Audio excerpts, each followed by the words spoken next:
Hi everyone, and welcome to With Ziva. Typically on this channel, we discuss disease prevention through good nutrition. But I recently had an opportunity to be a part of a summer program where I got to research in depth about a specific disease. My topic was Brugada syndrome, so I wanted to share the presentation that I did. Enjoy! Hi everyone, I'm Ziva Ghosh, and today I'll be talking about Brugada syndrome. Here's what I'll be discussing. Brugada syndrome is a rare genetic autosomal dominant heart disorder that results in ventricular arrhythmias where the ventricles of the heart start to have irregular rhythms. And some symptoms include polymorphic ventricular tachycardia, where the ventricles of the heart beat very rapidly, and ventricular fibrillation, where the ventricles start to quiver. And these arrhythmias can lead to palpitations. Patients may also experience a loss of consciousness or abnormal gasping in their sleep because of a decrease of blood flow to their brain. There are over 4 million cases a year, and it is the most prevalent in Southeast Asia with 3.7 cases per 1,000 people. It is an invisible electrical threat because most imaging shows no structural changes to the heart, and it's mainly an electrical disruption. It's caused by a genetic mutation in the SCN5A gene, which renders the NaV1.5 sodium channel, which is the most abundant sodium channel in the heart, partially dysfunctional, and this leads to electrical disruption. Depolarization and repolarization is also a really important concept. So depolarization is where sodium ions go into the cells, making the inside of the cells more positive, and repolarization is where sodium channels close and potassium leaves the cells, making the inside of the cells more negative. There are many hypotheses behind the electrical disruption in Brugada syndrome. The repolarization hypothesis says that the right ventricular outflow tract, also known as the RVOT, repolarizes abnormally because of a stronger outflow of potassium and weaker inward flow of sodium, which leads to faster repolarization and electrical differences between the inner and outer layers of the right ventricle.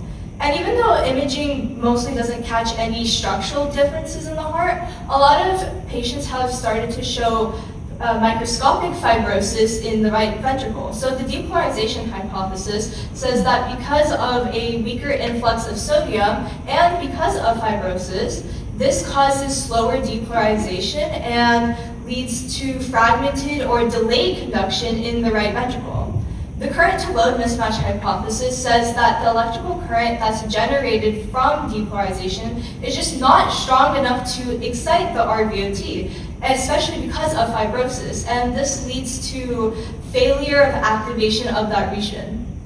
The neural crest hypothesis says that there is actually abnormal development in the neural crest cells, which led to abnormal structural changes in the RVOT. But all of these hypotheses lead to re-entry, which is where an electrical signal loops back into the tissue to produce more arrhythmias.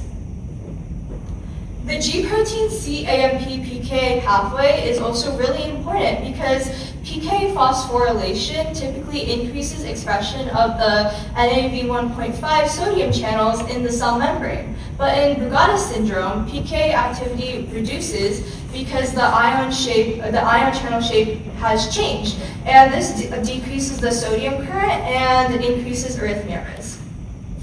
Some treatments include an implantable cardioverter defibrillator, or ICD, which is a battery-powered device that is placed underneath the skin to deliver shocks to the heart to return it to a more regular rhythm. And radiofrequency catheter ablation is where radiofrequency energy or a form of heat is delivered through a catheter to actually destroy the tissue that is causing arrhythmias. And antiarrhythmic drugs like quinidine, isoproterenol, and disopyramides can also be used to reduce arrhythmias. Leaders like Dr. Joseph Brugada, who is studying cardioneuroablation and is one of the discoverers of Brugada syndrome, the cardioneuroablation is where cardiac nerve clusters get destroyed, and that decreases arrhythmias.